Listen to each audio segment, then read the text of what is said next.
All right. Well, the second piece of advice I would give, this is a bit controversial, but I think absolutely necessary. It should be number one, is discuss your pay with your peers. Now, that's controversial because we have people's egos involved. We have a culture of shaming people in terms of money or not having open conversations about money Or lying. overinflating or undervaluing. I don't know, but like there's no way you get to the other side without transparency.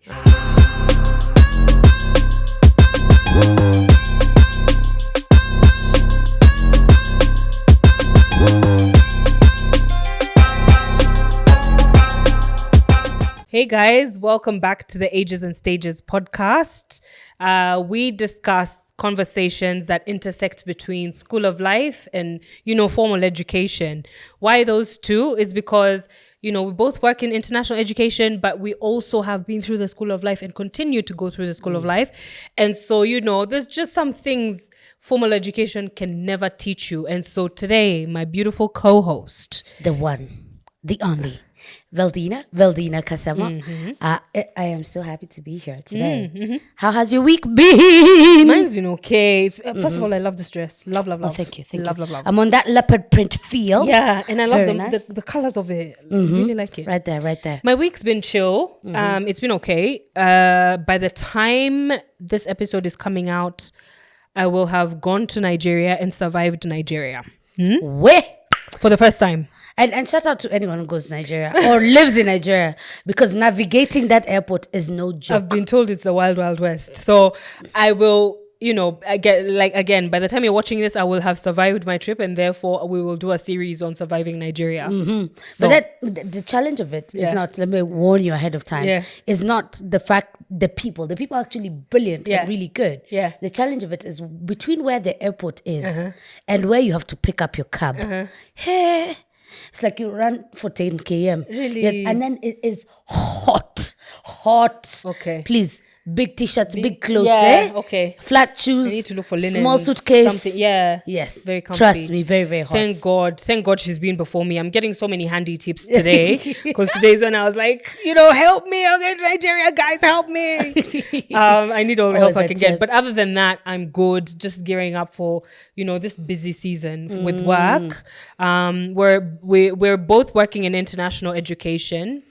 And this particular season is very, very busy in terms of traveling and all the meetings we have to do. So we're trying to fit this in as well. Is really, I guess for me, a show of the fact that we're committed to this journey because it's a lot.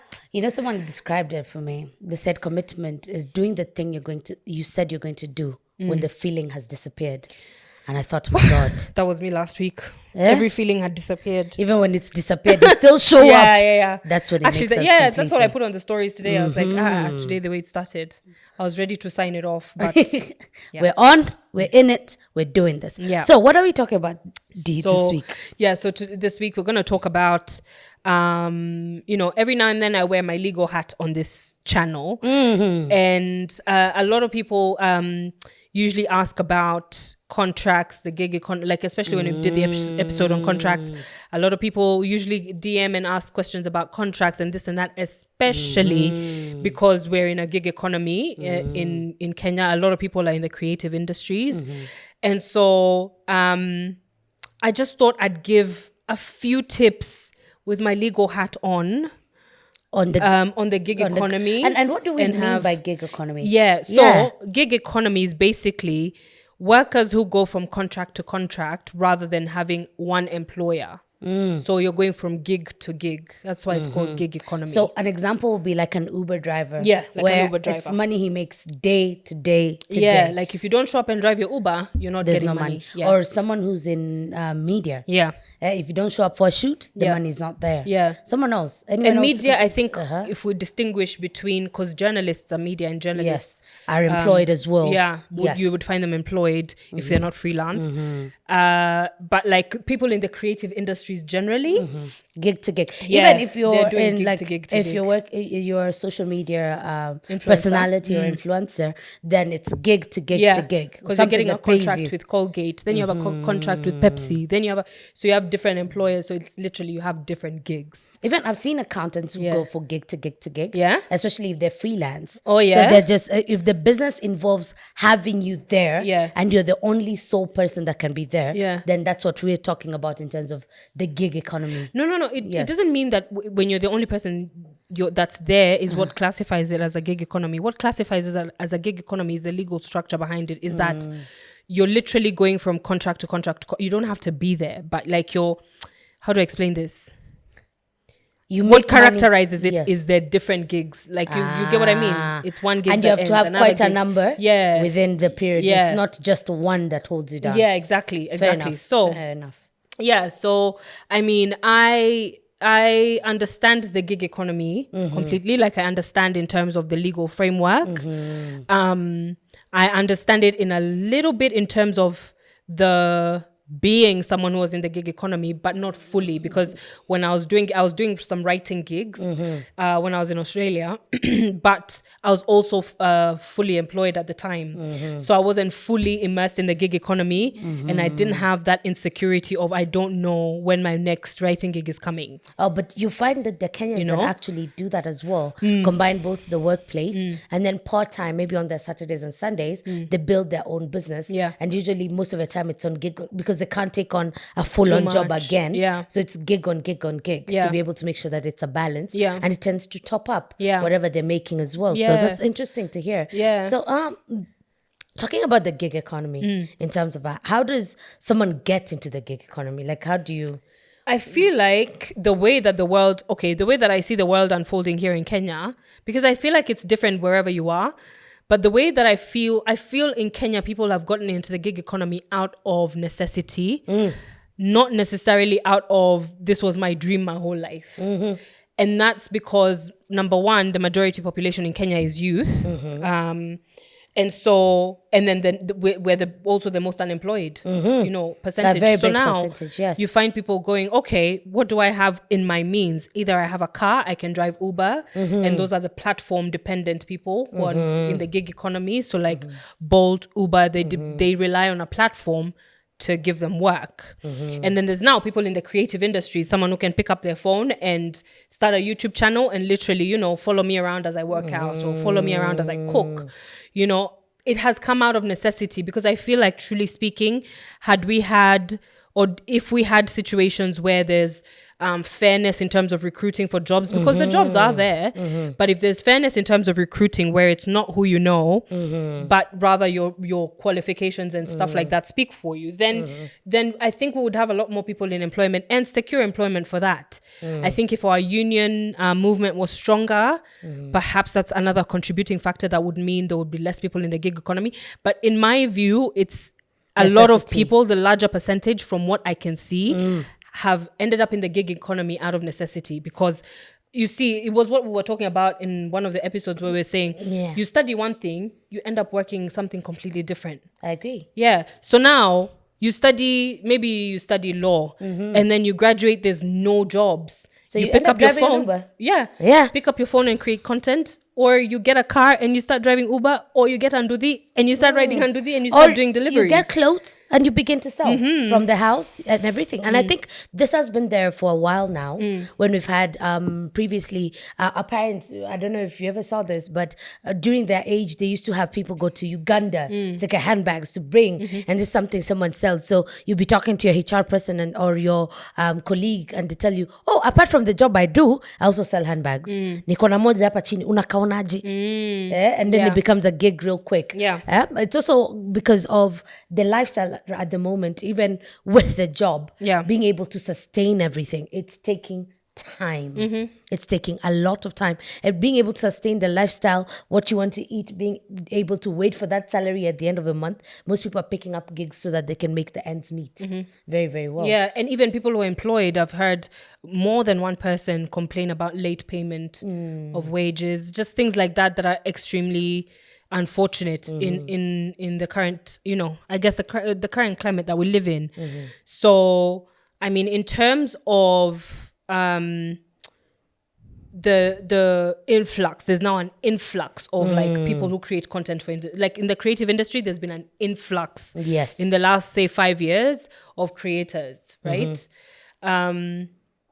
What do you think has led to this influx? Again, having lived here a bit longer, having I think interacted with there's a few that when it started, especially with social media around Kenya and around Africa, when it started, when people were being picked up to do big gigs and everything, people saw that there was a way people could make money, especially with something that they loved. Now, people are born with phones now. You find a young person literally knows how to use TikTok, Instagram. So I believe the gig economy comes from, ideally, first, the fact that some people made good money on social media platforms. That became the influx because people realized you could make money, and they thought it was very easy, not realizing that people who actually go into social media to make money from it requires a lot of skill, a lot of information. I've seen businesses even duped from being able to make money because they're looking for followers, they're looking for engagement, they're looking to sell immediately, not knowing that there's actually a skill and things to do involved in that. But I believe, secondly, apart from that, is that the people who made money talked about it and were there talking about the endorsements they were having or the partnerships they were having. So there are people there who are like, oh, I'm bored with that phone. If this one can do it, I can also do it. And we've seen people come up from there. But then the numbers, the things that people are willing to do to get into that, especially social media gig economy kind of place, is interesting. But that's it, and that's the thing that makes it difficult for me to believe when I see skits, some skits on social media. Sometimes I wonder, some news that comes out that's so outrageous. I'm like, is this for clout? Is this for real? Those are the things that I guess. Are we looking for the numbers? Are we looking? What are we doing here? But then very, very important in terms. But then we've also seen people who actually have brought value and use social media as a platform, social media platforms to be able to celebrate and to be able to talk about what they're talking about and to be able to put out the information that they think they can help in. People who really have content have excelled on social media in terms of a gig. So being able to pick up the gigs, they've come from different places. I think one, necessity, as you mentioned. But then for me, it's even just being able to make ends meet. So I think a lot of the people in the gig economy are just not, there's some with just the gig economy. There's some that are within the gig economy and working at the same time. And the other one, apart from that, just making ends meet, having seen people make money, people being born in this era where this is how they express themselves. This is how they talk about it. I have a young lady in the office who is on a TikTok. She's a TikTok influencer. And some of the things she talks about, the other day she got an endorsement with Indomie. So she just makes Indomie in different forms and just talks about the things that are interesting her. And it's so impressive to see her make some money on the side from something that she's actually very passionate about and seeing what she can do about it. I'm very proud of her for that. That's the thing. You can do so much. Like it's literally as wide as your mind can think, is as wide as the range of creativity can go. So, and we always ask questions. So, because for me, in terms of surviving with the gig economy, like essentially as your main, because I feel like this is where businesses start from. They start off from picking one gig, and then another gig makes you money, and then eventually you put a name to it, to the whole company, and then eventually it becomes a company that is set up with a few employees, maybe two. Eventually you need more space, and I think that's where it builds from. And actually, when it's built from that, it's more authentic. Ideally, you reduce a lot of the overheads instead of starting from the overheads completely and just going. Not that it won't work, but the gig economy, we've seen a lot of businesses generate from there. So how does someone, and I always ask myself, how is someone able to maneuver such? How do they pay for their bills when they're only dependent on the gig economy? How do they survive and not give up on this thing they're passionate about? That one I don't know, because I haven't been in the gig economy myself, so I haven't put in practice. Like I haven't had to put in practice things like how to, because you see the gig economy is characterized by never having a regular income. Like you're relying on each irregular gig, or you're freelance, and so you're bidding for jobs and hoping that they accept you. So the first piece of advice I would give anyone is to if you work in the gig economy and it's extremely insecure, like the creative industries, you see platform-based gig economy is a bit better because it's slightly more regulated. There's a fee set by the platform that they take. There's a fee that you take. There's a percentage for each person. We're talking now like Uber platform-based. Like Uber, Bolt, Deliveroo, those ones. So it means that both of us, for Uber drivers, we're under the same conditions. Whereas in the creative industry, we could both be social media influencers working for the same brand, getting completely different amounts pays, of money. depending on how you negotiate. Exactly. So there's no standardized even minimum of how much much you should make. So I guess the first thing is, if you're in a job or if you've got a contract that's completely irregular, draft a contract with the help of a professional. Just your basic terms, what you need. And I guess you could gauge what you need based on your years in the industry, your level of experience, your cost, the cost it takes you to do what you do. Those are the things you could use to gauge your engagement, your followers, all of those metrics that you use to differentiate yourself from the next person. I guess you could use that as a guiding point, because I guess that's what people use when they're doing rate cards. But that's the first thing I would say is find a way first of all to secure it. To have put it down on paper. Yeah, put some legal terms around what it is that you do to protect yourself in the event that you're working with someone who is about to screw you over or something like that. Or someone doesn't pay. At least you have some sort of protection. Yes, but I say use a professional because they're aware of the laws of the land. So they can tell you, okay, in Kenya, this is what's legal, this is what's not, this is what's a gray area, this is, this is what's precedent, whatever. I also find, just on the ability, the fact that it's irregular, having the ability, like, recognizing that it's irregular, not wishing that it's not irregular, but recognizing that it's irregular, and then making sure that ideally, as you're looking at it, to ensure that you find a way of making the money go a long way. What do I mean?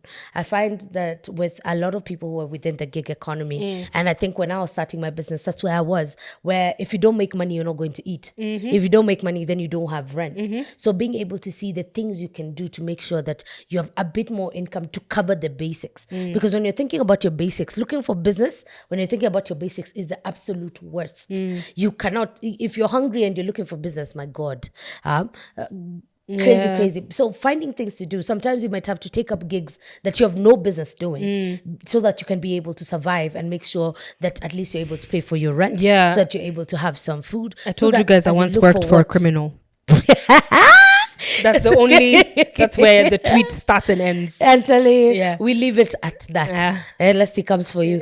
So, anyway, so finding gigs that will just make sure the ends meet really well, so that you can look for the things you have to do to be able to, the things that you love to do and where you fall in. That's one major one. And that's how come you see some people keep their jobs but still go into their business as it's starting as a gig kind of economy, so that they can work it out really, really well.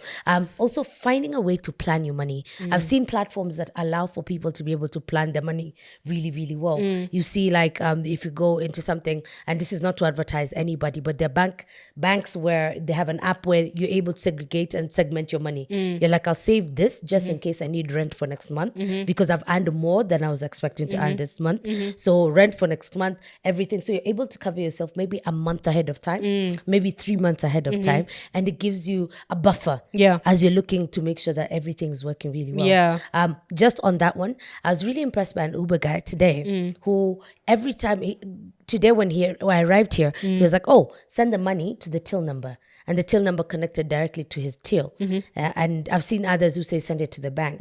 But then I asked him, so all your money you sent to the till? He's like, yes. Because if I receive this 200 here, 100 here, 10,000 here, I'll be thinking use. But if all of it is together, because there's something about money being together, being able to do more or to go a long way. When it's together, then I'm able to do more. So he tells me every week, at the end of the week, he's able to look at the money that he's collected, and then he's able to do his payments according to what he wants to do. And I thought that was impressive, being able to manage the irregularity with some systems in place to make sure that you're not missing out, really.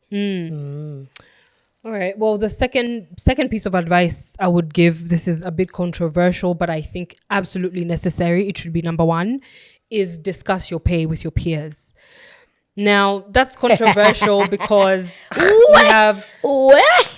we have people's egos involved. We have a culture of shaming people in terms of money, or not having open conversations about money, or lying, overinflating, or undervaluing. I don't know, but like, there's no way you get to the other side without transparency. So. And what that does is it's slowly will eliminate undervaluation of people in the same industry. So like I said, we could have the same contract and I'm making 10K, you're making 100K. And there's nothing majorly different from us. It's just we don't talk. So I have no idea that I could charge 100K for this gig. And I'm probably in a situation where I'm accepting whatever money comes my way. And that's because you're not having discussions to see, okay, out of 5 influencers pushing the same brand, you know, X are being paid this much, these ones are in this range, so you can know where to put yourself. So how do you know that if you don't discuss what you're being paid? Always ask. You have to discuss your pay. So I think there needs to be some sort of either governing body or like regulatory body that can release this information on behalf of individuals, because I know people are still shy about discussing money. It's such a personal thing. Either that, or just pick 4 or 5 people who you would say are your peers in your industry. So maybe the people you have the same longevity, the same maybe engagement, the same followers. Maybe you're both in the middle class. Maybe you're both around the same area. Just look at what similarities you have and see if you can reach out, because I don't think there's people who work in the same industry who wouldn't want to have that conversation. But again, I don't know. But just be willing to have conversations about the money, because that's how you move the needle forward. That's how you move that needle of, okay, we need some sort of just base, at least the same base. Okay, then whatever somebody negotiates on top is their own talent, their own skill, their own experience. But we need at least a base for creative workers, to where they're not starving, to where you don't have starving artists. And I think that's really important. Actually, there you said a mouthful,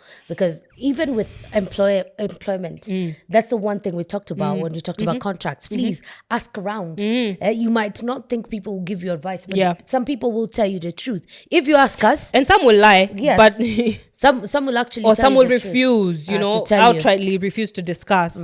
But it does slowly people's attitude will change, especially if this is normalized. If it's normal to discuss your pay, the more normal you make it. You see now, like mental health. Mental health never used to be a conversation when I was younger. It was watu wa madhare. Those are the people who had mental health, and those were crazies. There's still people who think the same. You know what I mean? But slowly by slowly, year after year, now you're seeing conversations about therapy are the order of the day. I know. They've been normalized. So discussing your pay can be normalized. It can. Or even discussing. Sometimes someone doesn't want to tell you, this is exactly how much I earn. But being able to say, what is the range I should be looking at? Ideally, I think it's in the way the question's asked as well. Ideally, if you're genuine, you'll find some genuine people who want to answer this really, really well. I'll tell you this, that when I was just starting in terms of having followers within, I realized the other day, I'm also a classified influencer. Did you know? I didn't know. Ish.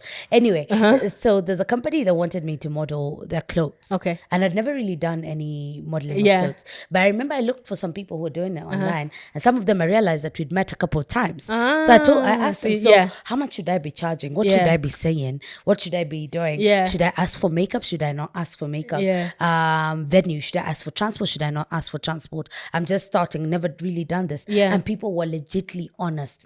Some girl who had been doing it for a while wrote me a whole paragraph, and shout out to you, baby girl, a whole paragraph on what I should be doing and what I should be saying. Because if you standardize, and this is what happens with employment as well, if the rules of the game become evident, people looking begin to refer to this area, knowing that this one, you've ever been to a market where this one's charging 2,800, 2,810, 2,801, 2,000, but you know the baseline, 2,800. It might have 10 bob, it might be flat, it might have 2 shillings, 3 shillings, but you begin to see what the going rate is.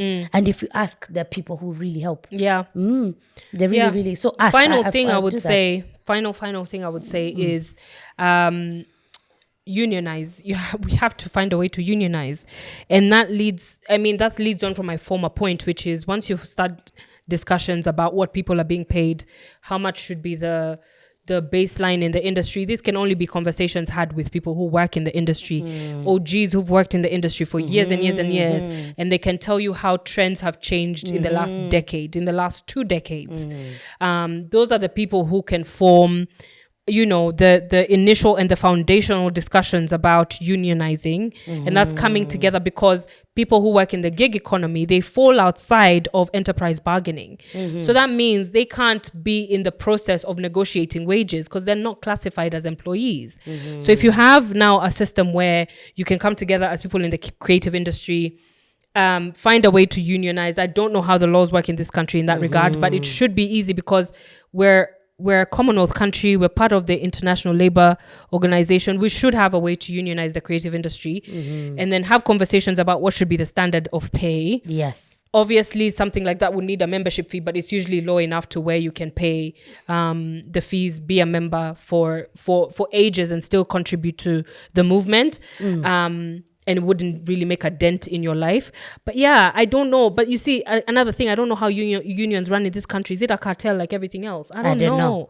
But then we've seen, remember when we're talking about the guys who worked on ChatGPT and the NGO they got involved with so that they could start up something like a union to set up and to be able to set the standards if someone is hiring within Kenya. Media has become such a big deal in Kenya. Kenya has become a big deal in terms of media and everything. We have actresses and shows on Netflix.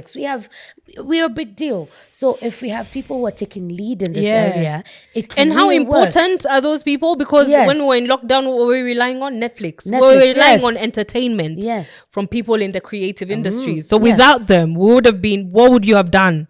Pulled out your hair one by one. And I'm sure the entertainment lawyers as well within a case in point. So you're able to make sure that these things happen and everything. So unionizing is possible if people are really serious about it, and if it stops being if you see there's always that mentality of competition where there's not enough gigs, so all of us have to hustle and they'll get someone cheaper, but then if people were to put standards in some of these things, what happens is you remove, there's enough for everyone. And if that's the approach, mentality, and it's an insecurity, I guess. And if that's the approach, what happens is people who go ahead unnecessary actually talk about it and they're able to talk. I like this Nyashinsky song when he first came out, and he was saying the way people talked about him when he'd left, and they're telling him, they tell his mom, your son is in the US smoking some things and doing blah blah blah, and he'll never succeed and everything. And in essence, what I get from that song in itself really is about the way people will want, there's too much competition in terms of what they're looking at, too much, no one ever feels there's enough, so people have to keeping people down. Those are the 3 major pointers that I would give to people. Is create a contract with the help of a legal professional. If you're in an industry where such things are not legally protected, find some legal protection. Unionize and discuss your pay. Like literally, those are. But for now, I think the one thing that you can do easily is discuss your pay. And I've seen some influencers spark conversations about being transparent with rate cards and things like that, which is really, really important. So do that. So just to wrap up. And on that, just kidogo too. I remembered when Aziad came out with her rate card. Did she? And the way people came for her. Yeah, like she posted it online. She just posted it and she was like, if you want to hire me, this is what I'm asking for. Mass and PSA. It wasn't a joke, and not to advertise or anything, but I thought it was like had a lot of courage. Just recently she did visit Dubai, like a whole thing and everything, and she was hired on her rate card. I'm just saying. Good on her. Yes, that ideally when you come out and just say, this is what I'm charging, this is what it looks like in terms of that, it might just help. Okay. Well, yeah. I mean, I don't know if you should post it on social media. Fair enough. Because I don't know the implications of that. But anyway, what's the problem? It's like, yeah, what's the problem? It's like a business advertising its fees, Yeah. right? Like imagine if someone went on your page and everything, when you're buying clothes and someone doesn't put price, man, it's Yeah, so then you have to frustrating go to through go there to DM start and ask, everything. I say, how much do you charge? Yeah. Oh, okay. Or you ask how much on the comment, Yeah. and then they go down and they tell you we've DM'd you. You're like, so Yeah. someone else reading that is like, the more people are hiding, the more suspicious we get, and the Yeah. more crazy we think those prices might be. Just saying. In So, terms yeah, of the I mean, approach yeah, of a I guess consumer. I'm not saying that it's the best way to do it. I'm just saying that she did it. Yeah. And it worked Yeah, out for I her. guess find the way that works for you then. Yes. Because I don't know if there's a standard way, but the bottom line is just discuss it with your peers, discuss it with the people in the industry, discuss it with people who are wanting to get in the industry. Yeah, that's just how we wrap up today. We wrap up this discussion. So thank you for being here. Let us know how the gig economy is going for you. If you understand what we're talking about, if it's making sense, if it's not, let us know in the comments. Definitely. On Spotify, you can leave us a voice message. So feel free to do that if you don't want to type away. Sometimes if you're like me, all I want to do is, leave a voice note. I can't be bothered doing this, typing up a long message. So you can do that on Spotify nowadays. You can also watch us on YouTube. And if you do, please please share. It helps us reach more people. And the more we reach more people, the more we get the word out there. And we're reading the comments. We promise we are. Yeah. Thank you for being here. We will see you next week. Okay. Bye-bye. Bye.